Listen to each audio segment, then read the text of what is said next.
Bonjour, buenos días, me llamo Sergio Correas, soy el fundador del despacho Mediterranean Law Firm, soy abogado más de 12 años en activo, colaboramos con toda la parte jurídica de la agencia Maison Costa Blanca, llevamos todo lo que es la representación jurídica de los clientes y somos profesionales en llevar a cabo las operaciones de compraventa y el asesoramiento desde el principio hasta el final para tener toda la garantía que el cliente pueda merecer legalmente.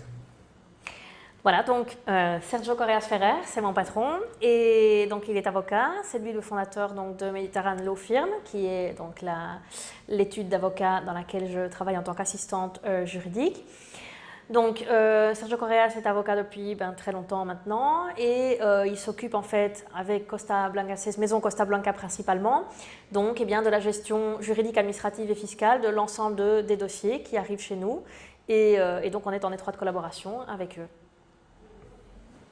Bonjour, José Barrilaro, je représente Maison Costa Blanca, donc je suis ici en compagnie donc, du bureau d'avocat pour justement poser quelques questions qui pourraient vous aider et vous faciliter donc, la tâche lors d'un processus d'achat. Donc je vous présente Michel Kopmans, qui est justement l'assistante juridique du bureau d'avocat, qui va répondre à ces quelques questions. Bonjour Michel. Bonjour Joe.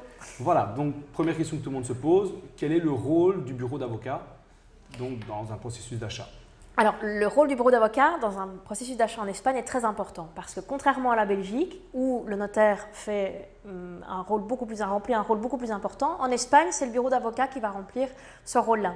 Donc, ça part de la vérification de la légalité d'un bien, donc auprès de l'urbanisme, auprès du registre de la propriété, auprès du cadastre, vérifier les dettes de la propriété, vérifier si tout est en ordre, et ensuite collecter tous les documents, également obtenir tous les documents de la personne qui va acheter, et puis ensuite organiser l'acte d'achat. Donc ça passe de A à Z, c'est-à-dire qu'une fois qu'on arrive chez le notaire avec l'acte notarié, eh bien, tout est prêt en amont par le bureau d'avocat en fait. Voilà, c'est ce qu'on appelle justement la fameuse procuration.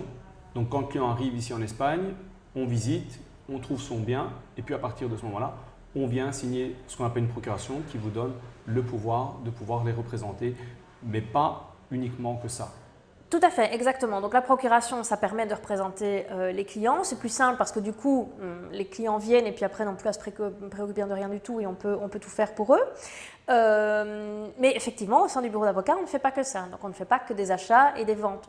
On fait également des successions, on fait également des constitutions d'entreprise, on fait également de la représentation juridique auprès des tribunaux pour des divorces ou pour des plaintes ou peu importe d'ailleurs.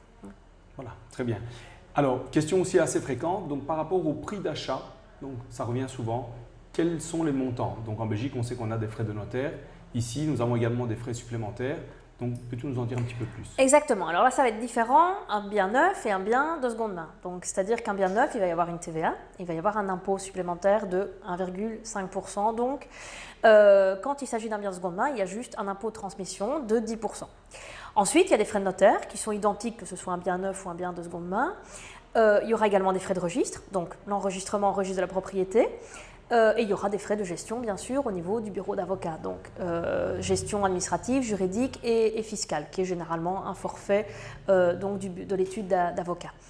Et donc, tout ça compris fait donc effectivement le montant que le client va payer. On compte environ 13% en moyenne de frais sur un prix d'achat classique. Très bien. J'allais juste te demander un chiffre, donc plus ou moins 13% oui. à rajouter sur le prix d'achat. Oui. C'est parfait. Concernant également donc, la suite du dossier, donc les clients achètent, ils signent, ensuite ils rentrent en Belgique. Donc par la suite, ce travail, cette procuration peut continuer. Exactement, donc la procuration ne s'arrête pas. Dans la procuration, il est clairement inscrit qu'elle est sans limite de temps. Pourquoi? Eh bien parce que nous, on continue en fait à travailler pour le client. De nouveau, parce qu'on ne sait pas ce qui peut se passer pour le client. Il peut très bien avoir besoin de nous à l'avenir pour des dossiers juridiques par exemple. Ça peut arriver qu'un client vende un bien et puis ensuite nous demande de constituer une société. Donc on essaye de faire une procuration la plus complète possible pour qu'on puisse lui donner une représentation, même au niveau de la succession par exemple. Ça peut arriver que le client décède par exemple. Et donc du coup, on a besoin à ce moment-là de gérer la succession du client également. Donc c'est tout à fait possible effectivement qu'un client qu'on connaît Quand il a 25 ans, eh bien, on continue à le suivre, à peu près comme un notaire en Belgique, en fait, finalement, puisqu'un notaire, c'est presque familial. Le notaire de famille, ici, c'est plutôt le bureau d'avocat de famille, c'est-à-dire qu'on va suivre le client généralement pendant très très longtemps, pendant des années. Très bien. Et concernant justement tout ce qui est impôt de seconde résidence, vous vous occupez également de tout ça? Oui, exactement. Donc, notre travail principal, on va dire quotidiennement, ça va être d'aider par la suite le client, enfin pas d'aider, mais en tout cas de gérer l'impôt non résident du client et également faire en sorte qu'ils soient en ordre au niveau de tout ce qui est fiscal. Ce qui est le plus important en Espagne, c'est effectivement d'être en ordre au niveau fiscal parce que ce n'est pas toujours très clair entre la Belgique et l'Espagne, ce que le client doit payer en Espagne, ce que le client doit payer en Belgique, et donc nous on se charge de faire en sorte que lui soit en ordre et en Belgique et en Espagne. Mais voilà, donc je pense qu'on a fait un petit peu le tour des grosses questions. Nous restons de toute façon disponibles. Vous pouvez nous poser des petites questions à travers notre site internet ou le site du bureau d'avocat. Oui. Très très important également, donc n'hésitez surtout pas à nous passer un petit coup de fil. Des fois par téléphone, c'est bien plus facile que par email. Voilà, je vous remercie. Merci. Merci.